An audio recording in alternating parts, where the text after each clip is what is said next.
কারাগার থাকলে মানে দোজখের সমতুল্য আযাব। সেই ক্যাম্পে বিজিবিরা কিছু হকা দিছিল, ছোট ছোট ছেলে যাদের আছে, গর্ভবতী মেয়ে যারা আছে, তাদেরকে হয়তো তারা বাড়িতে থাকতে পারবে। তখন কংগ্রেসের বক্তব্য কি ছিল, ও মাইনরিটি ভোটের আশায় বিজেপি এটা করতেছে, বিদেশি ভোটের আশায় এটা করতেছে।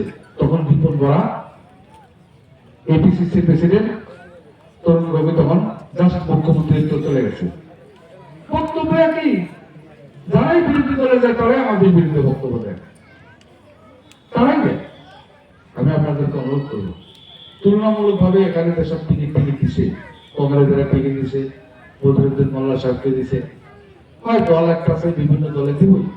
দেওয়ার ধরনটা দেখেন তো, একটা টিকিটের মূল্য যদি 25 লাখ 30 লাখ হয়, এই রাতটাকে আপনাদের ওঠে না, ভোট দিব আমরা, টাকা খায় ফুটবল বলা, ফাল্লা বলা, দখনা বলা, অমুকের বিমুখে মেলে ওই কোনদিন তো রাগ করে কমো না যে ভোটটা জানি তারাই দেয়। আমাদের দলের প্রার্থী জিজ্ঞাসা করে 8,000 টাকা পার্টির ফিস, তাও দেন। এই 30 লাখ টাকা খরচ করে কোন একটা লোক যদি টিকিট আনে, একই জেলা পরিষদের মেম্বার হোক, প্রেসিডেন্ট হোক বা কাউন্সিলর হোক, অত্যন্ত চালান তোলার ব্যবস্থা করবে, লোকটা নিশ্চয়ই দুর্নীতি করা হবে। তারপরে অন্যান্য খরচ তো তাদের থাকে। আমাদের দলের তরফ থেকে যতগুলো ক্যান্ডিডেটকে মনোনীত করা হয়েছে, কোন একজন প্রার্থীর কাছে একটা 4 পয়সা টাকা হবে, তাদেরকে আপনারা নির্বাচিত করেন, তাদের এক্সট্রা কোনো খরচ নাই, এক্সট্রা কোনো করাপশনও থাকতো না।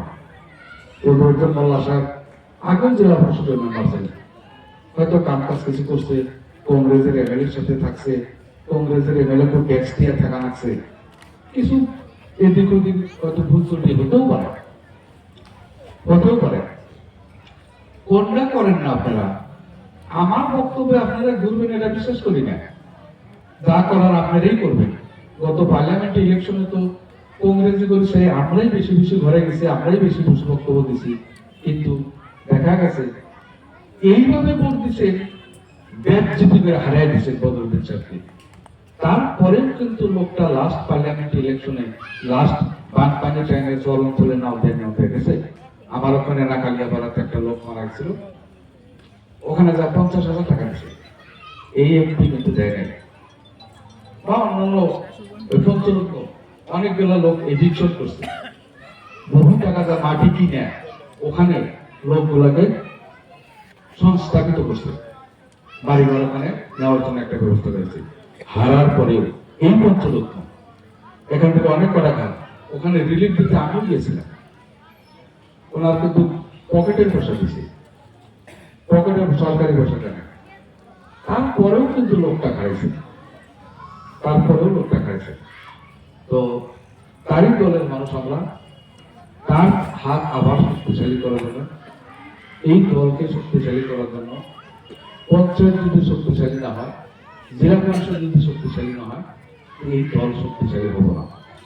আজকের দিনে যিনি এমএলএ আছেন, এই সমস্ত এমএলএ তো নাই। রশিদ মন্ডল সাহেব এমএলএ ফান্ডের টাকা কি করে না করে জীবনে খবরও নিলেন না, সমস্যাও খবর নিয়ে বেড়েছে না, হয়তো খুবই খেলাইনি বা দাঁড়াইবই না। আমি এই সমস্ত 2বার এমএলএ লাগাতার যদি 1 সপ্তাহ না আইসি, দেখছি যে এমএলএ পদে আছে, কোন প্রতিক্রিয়া নাই মানুষের।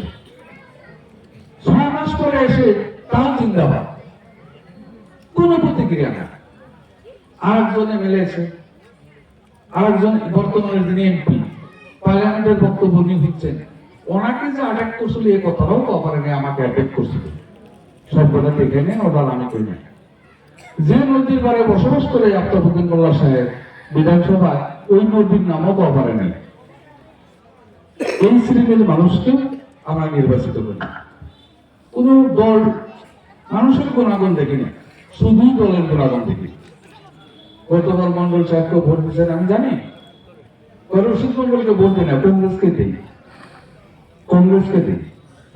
এইভাবে আপনারা কংগ্রেসের ভোট দেন, আগামী তো দিবেন, এটা কি ভাবেন কংগ্রেসকে ভোট দিলে মুখ্যমন্ত্রী কিন্তু তারাই হবো, আপনাদের কেউ হবো না, তারাই হবো। রাওয়াস অটোনমাস কাউন্সিলে তারাই দিয়েছিল, চাকরি বাকরি টিকা টুকলি পক্ষপাতিত্ব বিজেপিরা করে মানা, আমরা ভোটই দিই না, তারা কেন করে? বহুত করে। তো এইসব কথা বলার পরে আমি বলছি যে আমার বক্তব্য পরিবর্তন হবো না। তার উপরে সোশ্যাল মিডিয়ার যুগ, প্রত্যেকটা মানুষ মোবাইলে পানা কোন দল কোন ব্যক্তি কি করে কি না করে।